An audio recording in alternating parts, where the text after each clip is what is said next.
अक्सर हम अपने पैसों को इन्वेस्ट करने के बारे में सोचते हैं, लेकिन हम इस बात से कंफ्यूज हो जाते हैं कि ये इन्वेस्टमेंट हम कहाँ और कैसे करें। कुछ लोग अपने पैसों को बैंक में फिक्स्ड डिपॉजिट के रूप में जमा करवा देते हैं, जिससे फिर उन्हें इंटरेस्ट बेनिफिट मिलता है।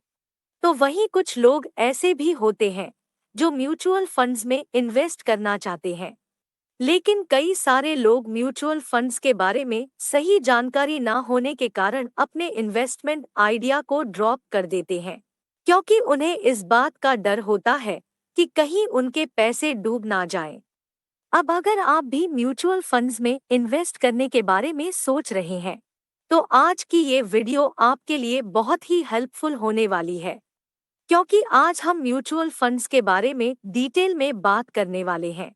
जैसे कि म्यूचुअल फंड्स क्या है, यह कैसे काम करते हैं, इसके बेनिफिट्स क्या क्या है और इसमें इन्वेस्ट करते वक्त हमें किन बातों का ध्यान रखना चाहिए। इन सभी के बारे में चर्चा करेंगे हम आज की इस वीडियो में। इसलिए वीडियो को बिना स्किप किए पूरा जरूर देखें।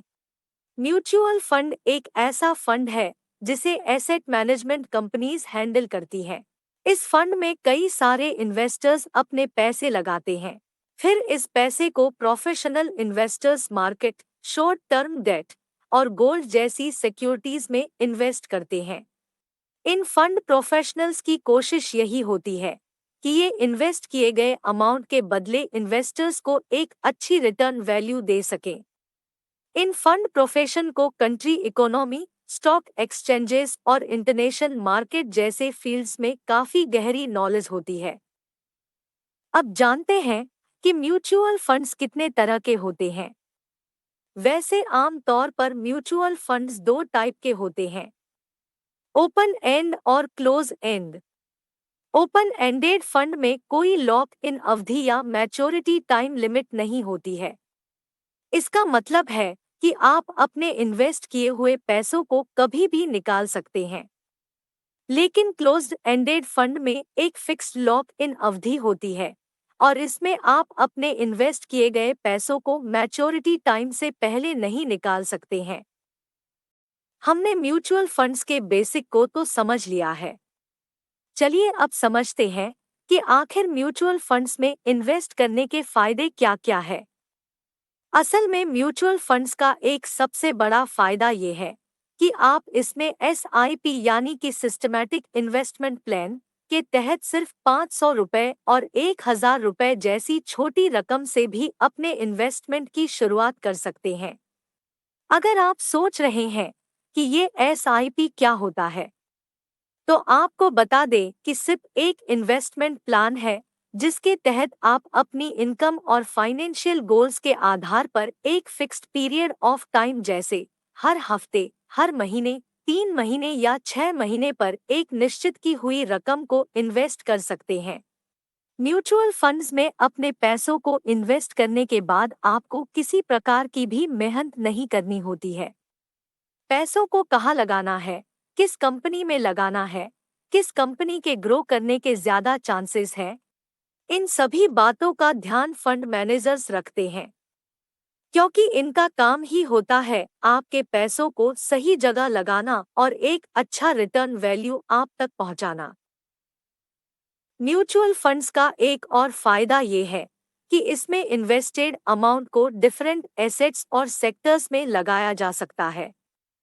इससे ये फायदा होता है कि अगर कोई सिचुएशन आने पर किसी एक सेक्टर में पैसे डूब जाते हैं, तो हमारे पास और भी कई सेक्टर मौजूद होते हैं जिनमें हमें मुनाफा हो सकता है। यानी कि किसी एक सेक्टर में पैसे डूबने पर हमारे ओवरऑल पोर्टफोलियो को कुछ खास नुकसान नहीं होता है। अपने इन्हीं बेनिफिट्स के कारण म्यूचुअल फंड्स इन्वेस्टमेंट की शुरुआत करने के लिए बेस्ट ऑप्शंस में से एक माने जाते हैं। ये तो हुई म्यूचुअल फंड्स के बेनिफिट्स की बात। चलिए अब जानते हैं कि आखिर इसमें इन्वेस्ट करने के लिए क्या-क्या स्टेप्स फॉलो करने होते हैं। असल में इसके लिए सबसे पहले आपको किसी भी एक एसेट कंपनी को अप्रोच करना होता है, जिसके बाद उस कंपनी के फंड मैनेजर आपको एक फॉर्म फिल करने को कहते हैं। फॉर्म भरने के बाद आपको अपने इम्पोर्टेंट डॉक्यूमेंट्स जैसे कि आधार कार्ड, पैन कार्ड और वोटर आईडी वगैरह सबमिट करने पड़ते हैं। ये सब होने के बाद आपके बैंक अकाउंट को आपके म्यूचुअल फंड अकाउंट के साथ लिंक किया जाता है और फिर केवाईसी यानी कि नो योर कस्टमर की प्रक्रिया कंप्लीट की जाती है। म्यूचुअल फंड डिस्ट्रीब्यूटर्स केवाईसी का प्रोसीजर पूरा करने के बाद आपका अकाउंट उस म्यूचुअल फंड में ओपन कर देते हैं और इस तरह आप उस म्यूचुअल फंड में इन्वेस्ट करने के लिए एलिजिबल हो जाते हैं। आप यह सब खुद ऑनलाइन भी कर सकते हैं और इसके लिए आपको कहीं जाने की भी जरूरत नहीं है। ऑनलाइन इन्वेस्ट करने के लिए आपको grow.com वेबसाइट पर जाना होगा और अपना अकाउंट बनाना होगा। आप अपने मोबाइल पर ग्रो ऐप भी इंस्टॉल कर सकते हैं। अकाउंट बनने के बाद वहां पर आप बिना किसी मुश्किल के इन्वेस्टमेंट शुरू कर सकते हैं। इसके लिए आपके पास पहले बताए गए डॉक्यूमेंट होने चाहिए। यह एक बहुत ही आसान तरीका है म्यूचुअल फंड्स में इन्वेस्ट करने का और यहाँ पर आप एक से ज़्यादा म्यूचुअल फंड्स में भी इन्वेस्ट कर सकते हैं। इस ऐप पर आप यह भी देख सकते हैं कि किस म्यूचुअल फंड ने कब कितना रिटर्न दिया है। और सबसे खास बात यह है कि यहाँ पर सिर्फ स्टार्ट करने के लिए आपको बस अपना बैंक अकाउंट लिंक करना होगा। अगर आप बिना किसी परेशानी के म्यूचुअल फंड्स में इन्वेस्ट करना चाहते हैं तो ग्रो ऐप का लिंक डिस्क्रिप्शन में दिया हुआ है, आप वहां से ऐप डाउनलोड कर सकते हैं। दोस्तों, कोई भी इन्वेस्टमेंट करने से पहले हमें उसके रिस्क को समझना जरूरी होता है। ठीक ऐसा ही म्यूचुअल फंड्स के साथ भी है। वैसे तो म्यूचुअल फंड्स में बहुत ही कम रिस्क मौजूद है, लेकिन फिर भी इन रिस्क को जानना बेहद जरूरी है। तो चलिए म्यूचुअल फंड्स के उन रिस्क के बारे में जानते हैं। पहला रिस्क है general market risk. Mutual fund निवेश बाजार जोखिमों के अधीन है। योजना संबंधी सभी दस्तावेजों को सावधानी से पढ़ें। म्यूचुअल फंड्स के विज्ञापन में इस डिस्क्लेमर को तो आपने सुना ही होगा। इस डिस्क्लेमर के माध्यम से म्यूचुअल फंड्स में मौजूद मार्केट रिस्क की सूचना दी जाती है। मार्केट की कंडीशन और इसमें हो रहे फ्लक्चुएशन फंड स्टेटस को काफी हद तक इफेक्ट करते हैं और इन्हीं मार्केट रिस्क के कारण म्यूचुअल फंड्स में रिटर्न वैल्यू की कोई फिक्स्ड गारंटी नहीं दी जाती है। दूसरा रिस्क है लिक्विडिटी। म्यूचुअल फंड्स में एक और रिस्क मौजूद होता है जिसके ऊपर आमतौर पर ध्यान नहीं दिया जाता, और वो है लिक्विडिटी रिस्क। जी हाँ, जब आप क्लोज एंड फंड में इन्वेस्ट करते हैं तो मैच्योरिटी से पहले आप इन्वेस्टमेंट वैल्यू को रिडीम नहीं कर सकते हैं और उस बीच आपका अपने इन्वेस्टमेंट्स पर कोई भी कंट्रोल नहीं होता है।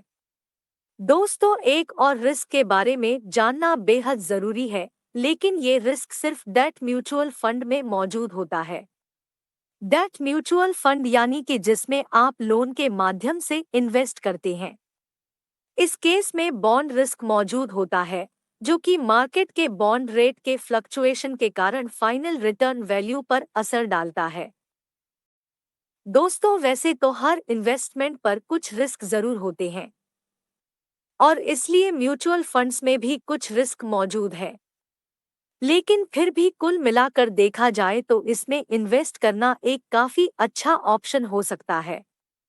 खासकर ये उन लोगों के लिए है जिन्होंने अभी इन्वेस्ट करना शुरू किया है और जो कम जोखिम में पैसे इन्वेस्ट करना चाहते हैं। नए इन्वेस्टर्स के लिए यह एक इजी और प्रॉफिटेबल ऑप्शन है जो अपनी सेविंग्स को किसी ऐसी जगह लगाना चाहते हैं जहां उन्हें बिना मेहनत किए ही अच्छा रिटर्न मिल जाए। म्यूचुअल फंड से जुड़ी ये जानकारी आपको कैसी लगी? हमें कमेंट करके जरूर बताएं। आज की इस वीडियो में बस इतना ही। वीडियो अच्छी लगी हो तो इसे शेयर जरूर करें और अगर आप चैनल पर नए हैं तो ऐसी ही जानकारी भरी वीडियो देखने के लिए चैनल को सब्सक्राइब करें। मिलते हैं जल्द ही एक और इंटरेस्टिंग वीडियो में।